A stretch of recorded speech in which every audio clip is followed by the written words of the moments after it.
Assalamualaikum warahmatullahi wabarakatuh.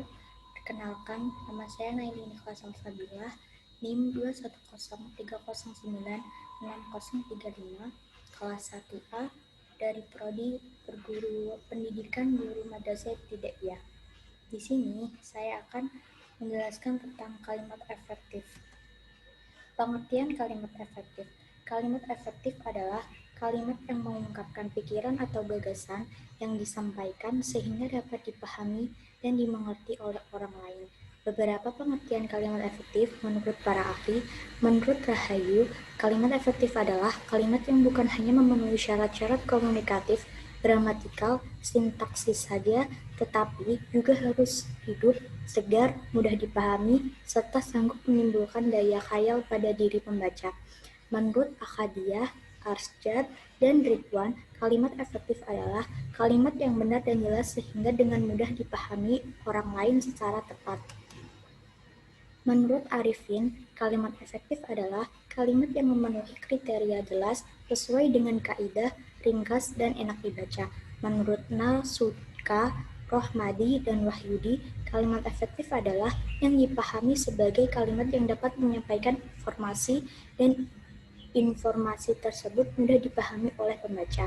Menurut Arif HP, kalimat efektif adalah yang dipahami sebagai kalimat yang dapat membantu menjelaskan suatu persoalan secara lebih singkat, jelas, padat, dan mudah dimengerti serta diartikan. Ciri-ciri kalimat efektif. 1. Kesepadaan. 2. Keparalelan. 3. Kehematan. 4. Kecermatan. 5. Kepaduan. Dan yang terakhir, kelogisan. Yang pertama, kesepadanan. Kesepadanan adalah keseimbangan antara pikiran atau gagasan yang struktur bahasa yang dipakai. Kesepadaan memiliki beberapa ciri, yaitu A. Mempunyai subjek dan predikat yang jelas. Kejelasan subjek dan predikat suatu kalimat dapat dilakukan dengan menghindarkan penggunaan kata depan di, dalam, untuk, bagi, pada, dan sebagainya di depan subjek. B. Tidak terdapat subjek yang ganda. C. Kata penghubung intra-kalimat, yaitu sehingga, dan, atau, lalu, kemudian, sedangkan, dan bahkan. Kedua, keparalelan. Keparalelan adalah kesamaan atau kesejajaran bentuk kata yang digunakan dalam kalimat. Artinya, kalau bentuk pertama menggunakan ungkapan nominal, bentuk kedua dan seterusnya hendaknya juga menggunakan bentuk nominal.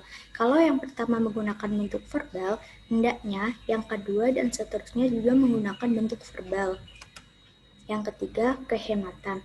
Kehematan dalam kalimat efektif adalah menghindari penggunaan kata frase atau bentuk lain yang tidak perlu, sejauh tidak menyalahi kaidah tata bahasa dan tidak mengubah makna. Penghematan dapat dilakukan dengan cara 1. Hindari pengulangan subjek yang tidak diperlukan.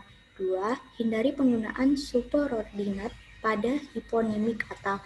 3. Hindari kesinoniman dalam satu kalimat. 4.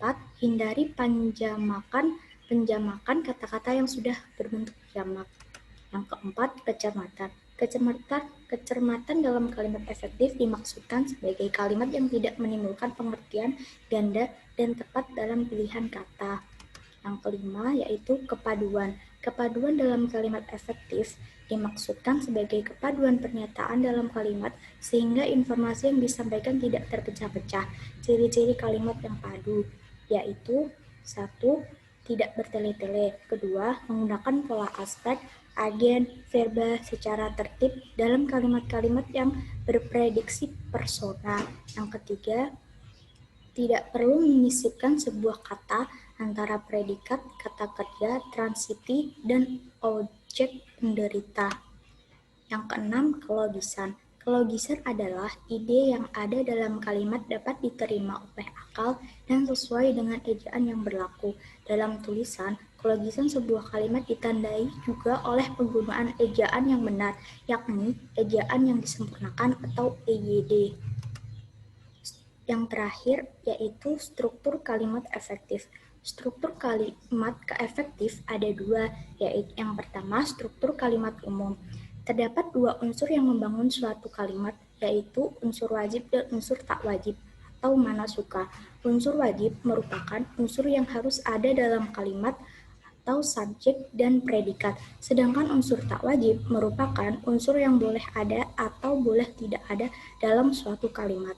Yang kedua, struktur kalimat paralel, yaitu yang disebut kesejajaran atau paralelisme dalam kalimat adalah penggunaan bentuk-bentuk bahasa yang sama yang digunakan dalam susunan serial.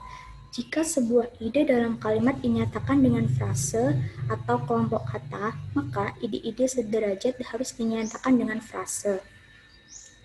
Sekian dari presentasi saya di video ini. Jika kurang lebihnya mohon maaf. Terima kasih. Wassalamualaikum warahmatullahi wabarakatuh.